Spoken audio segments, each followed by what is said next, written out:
Video देखने से पहले चैनल को सब्सक्राइब करना ना मर भी गया तो भी तुझे करूंगा मैं प्यार। सिंगर शहजादा अहमद राज ने बनाई बॉलीवुड में एक अलग ही पहचान। TV reality show India talent fight में जल्द ही नजर आएंगे। शहजादा हेमंत राज बतौर सिंगर अपनी एक अलग ही पहचान बना रहे हैं। सूफी गायकी में उन्हें कमाल हासिल है। माँ बाप और माता रानी के आशीर्वाद से वह बॉलीवुड में काम कर रहे हैं। वह हिसार हरियाणा से बिलोंग करते हैं। उनका जन्म एक संगीत घराने में ही हुआ है। उनके माता पिता म्यूजिक लेक्चरर रहे हैं। उन्हें एक रियलिटी शो में आने का सुनहरा मौका मिला। टीवी पर जल्द ही एक रियलिटी शो आ रहा है, इंडिया टैलेंट फाइट। इस शो में अलग अलग फील्ड के लोगों को हुनर दिखाने का मौका मिलने वाला है, जिनमें डांसर, सिंगर और रैपर्स होंगे। शहजादा हेमंत राज ने 4-5 साल की उम्र में ही गाने की शुरुआत कर दी थी। उनकी जर्नी काफी संघर्ष और मुश्किल भरी रही है। आइए आपको सुनवाते हैं शहजादा हेमंत राज से उनकी अपनी कहानी। हमारी इस खास मुलाकात में सिंगर शहजादा हेमंत राज से।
हेलो जी, नमस्कार, आदाब, सत श्री अकाल, जय माता दी आप सभी को। मैं हूं आपका अपना शहजादा हेमंत राज और मैं एज अ प्लेबैक सिंगर अभी बॉलीवुड में मैं काम कर रहा हूं, माता रानी की दुआ से, आप सभी के आशीर्वाद से।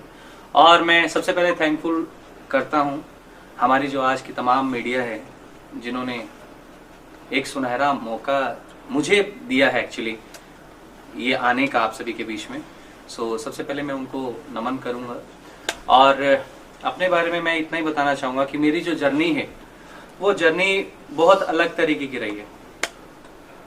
उसमें क्या रहा है कि बेसिकली हमारा जो घराना है वो संगीत का ही घराना है। बेसिकली हम लोग पंजाब से हैं और बैकग्राउंड हमारा पंजाब से है, लेकिन बेसिकली हम हिसार हरियाणा से मैं बिलोंग करता हूँ। मेरे फादर जो हैं वो एज अ म्यूजिक लेक्चरर है, मेरी मदर भी एज अ म्यूजिक लेक्चरर है, बल्कि मेरा पूरा परिवार जो है वो म्यूजिक से ही बिलोंग करता है। और अभी अच्छी बात यह है कि एक सुनहरा मौका मुझे मिला है MTV पर आने का। MTV पे शो आ रहा है दोस्तों, उसका नाम है इंडिया टैलेंट फाइट। और वो एक बहुत ही बेहतरीन शो है जिसमें अलग अलग लोगों को हुनर दिखाने का मौका मिला है, जिसमें डांसर्स भी हैं, सिंगर्स भी हैं, रैपर्स भी हैं। जैसे इंडिया गॉट टैलेंट है वैसे ही एक रियलिटी शो है। वो आ रहा है। सबसे पहले मैं थैंक यू करना चाहूँगा इंडिया टैलेंट फाइट वालों का, जिन्होंने मुझे इस मंच पर आने का मौका दिया।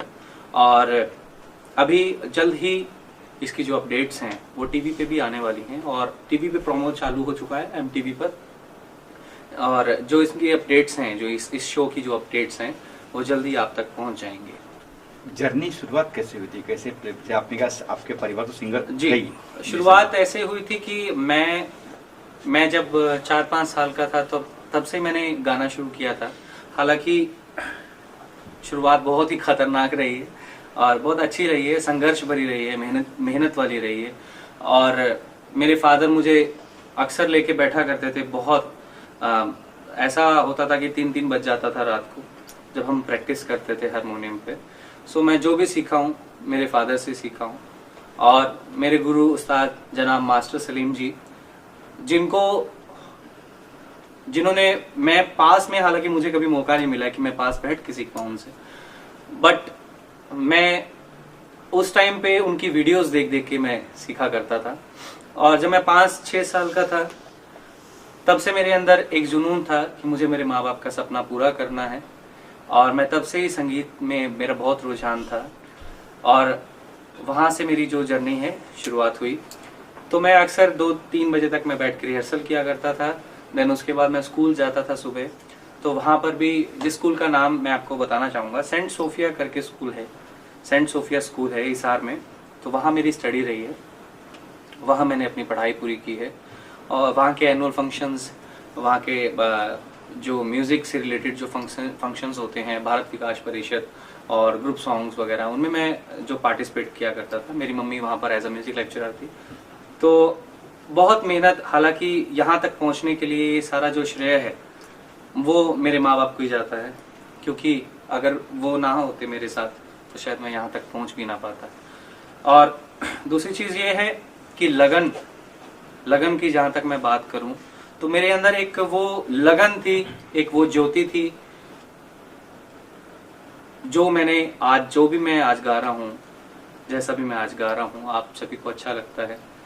सो बस वो ज्योति और वो लगन और वो मेहनत ने मुझे यहाँ तक पहुँचाया है। और अक्सर डैडी भी देखा करते थे कि मैं रात को माता रानी के जागरण भी करता था, स्टेज शोज भी करता था। 5 साल की उम्र से मेरी शुरुआत हो गई थी।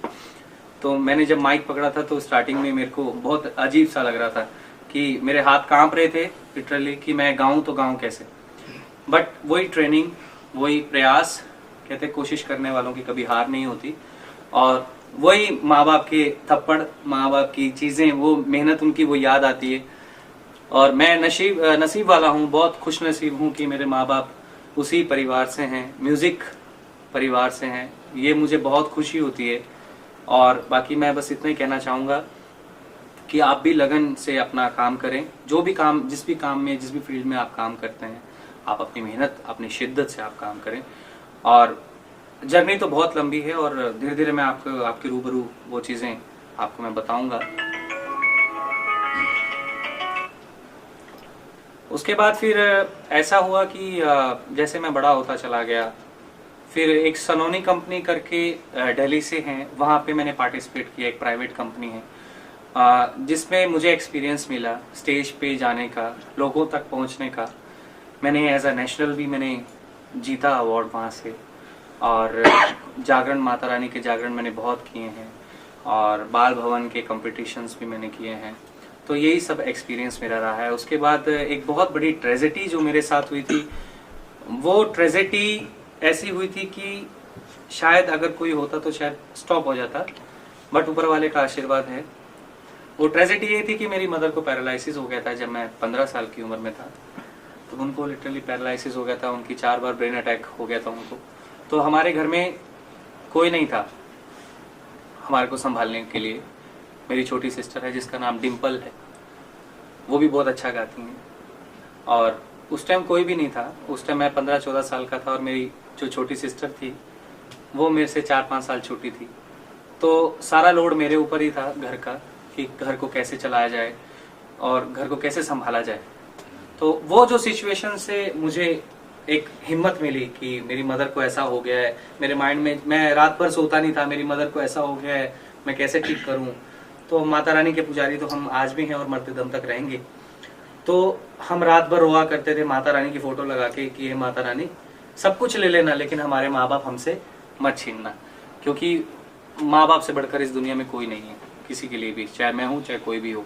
और फिर उसके बाद क्या हुआ कि डॉक्टरों ने जवाब दे दिया था कि वो नहीं बचेंगी। वो सिचुएशन भी मेरे लिए बहुत खतरनाक थी। उस टाइम ऐसा लग रहा था कि जैसे कहते कि एक तूफान आ गया, प्रलय आ गई है जिंदगी में। तो मेरी जिंदगी में एक तूफान आ खड़ा हो गया था। ना मैं इधर का था ना मैं उधर का था। मुझे समझ में नहीं आ रहा था कि मैं क्या करूं। मेरे को ऐसा लग रहा था कि मेरा कैरियर खत्म है, लेकिन मुझे उस टाइम अपने कैरियर की परवाह नहीं थी। मुझे सिर्फ एक ही टारगेट था कि मुझे मेरी माँ को कैसे बचाना है। वो चाहे मुझे भगवान से चिल्ला चिल्ला के मांगना पड़े कि मेरी माँ को मुझे वापस लौटाओ। वही चीज़ हुई। मैंने माता रानी के व्रत रखे। मैं माता रानी को बहुत शिद्दत से मानता हूँ और उन्होंने मेरी आस मुराद पूरी भी की है, जो भी मैंने मांगा है। तो नारियल मेरे डैडी ने और हमने मिलकर नारियल चढ़ाए माता को, तो उनका जो ऑपरेशन है वो सक्सेसफुल हुआ, वो बच निकली। मुझे बहुत खुशी हुई। उसके बाद बात आती है घर चलाने की। देखिए दोस्तों, मैं ये कहता हूँ कि जब कोई ट्रेजेडी होती है ना इंसान की ज़िंदगी में, तब वो पल उसके लिए एक ऐसा होता है कि उसको सारी दुनिया में चलते हुए व्यक्ति भी अंधेरा लगता है, उसको राख जैसे लगते हैं। तो मेरे साथ भी बिल्कुल वैसी ही कंडीशन थी। मैं ये नहीं कह रहा हूँ कि मैं ये नहीं कहना चाहता हूँ कि भाई मैं इन चीज़ों से ही आगे बढ़ा हूँ, बट ये चीज़ें बहुत ज़रूरी हैं। ये कोई झूठ नहीं है। लोग झूठ बोलते हैं इन सब चीज़ों की सिंपैथी पाने के लिए। मुंबई में लोग आते हैं, स्ट्रगल करते हैं, लोग झूठ बोलते हैं कि मेरे पापा गरीब हैं, मेरी मम्मी ये है, लेकिन मैं झूठ नहीं बोलता हूँ। जो सच है वो मैं आज आप सभी के रूबरू रख रहा हूँ वो चीज़, क्योंकि ये चीज़ें बहुत मेरे जहन में काफ़ी टाइम से थी और मैं चाह रहा था कि ये चीज़ें आप तक पहुँचे। तो वो आज ये टाइम आ गया है जो कि मैं आपको ये चीज़ें बता रहा हूँ। उसके बाद मैंने खाना, मुझे पता नहीं था कि खाना कैसे बनता है, तो खाना जब बनाता था तो कुछ चीज़ें ऐसे सड़ जाती थी, और बड़ा अजीब सा मेरे को महसूस होता था।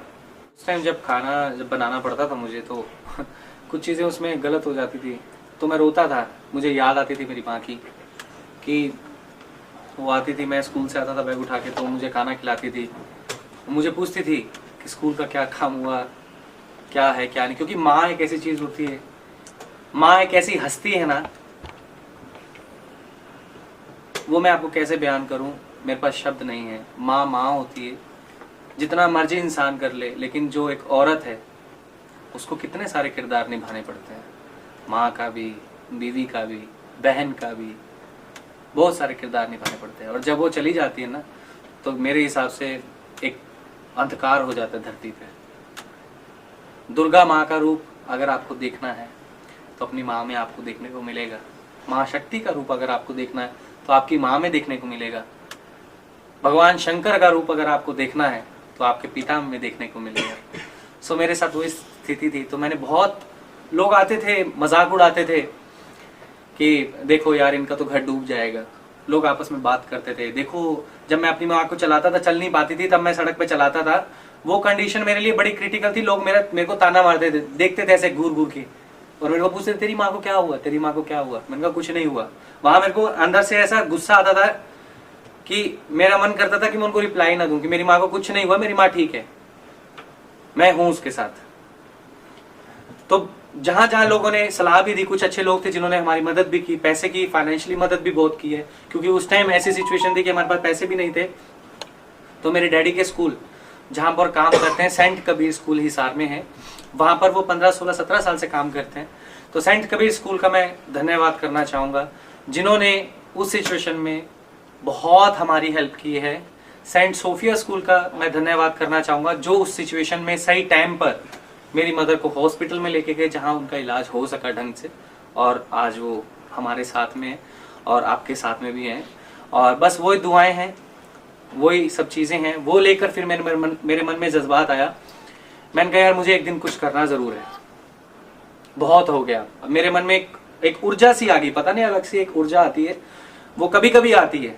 वो एक ऊर्जा सी आ गई मेरे मन में, एक ज्योति सी प्रकट हो गई, और मैं बस बैठा रहता था ऐसे, हारमोनी जैसा आपके सामने लेकर बैठा हूँ, ऐसे मैं तन्हा अकेले कमरे में मैं बैठा रहता था और गाता रहता था। उस टाइम पापा मेरे को नहीं सिखा पाए थे, क्योंकि उनका जो है संतुलन वो बिगड़ रहा था, क्योंकि उनकी जो अर्धांगिनी है घर की, जो लक्ष्मी है, उनकी सिचुएशन ऐसी थी, तो कुछ भी नजर नहीं आ रहा था। तो मेरे माइंड में ये था कि मैं अब क्या करूं। तो बस मैं लेके बैठा रहता था। तब जब मेरे माइंड में जो चीज आई, जिनको मैं उस्ताद मानता हूँ, जनाब उस्ताद मास्टर सलीम जी, उनका मैं बहुत बड़ा फैन हूँ और बहुत बड़ा फैन हूँ मैं उनका। मैं उनकी कैसेट सुनते थे, उस टाइम कैसेट आई थी मेला मैयादा, जिन्होंने गाने गाए हैं आहूं आहूं आहूं, कदी ते हंस बोल वे, उस्ताद जनाब मास्टर सलीम जी, मैं उनकी बात कर रहा हूँ। उनका कैसेट आई थी मेला मैयादा, जब मैं जागरण कर रहा था तो वो गाने चल रहे थे, तो मेरे को एकदम से मेरे माइंड में क्लिक किया। आज जो मैं गा रहा हूँ थोड़ा बहुत भी, मैं उनकी नाखून की धूल भी नहीं हूँ। गाने का मौका दो, क्योंकि मुझे मेरे मन में कीड़ा था एक कि मुझे बड़े बड़े प्लेटफॉर्म्स पे मेरे को बड़े बड़े जागरण करने, मुझे जिसके लिए तू मुझे चाहता है, पहले मेरा गाना तो सुन ले।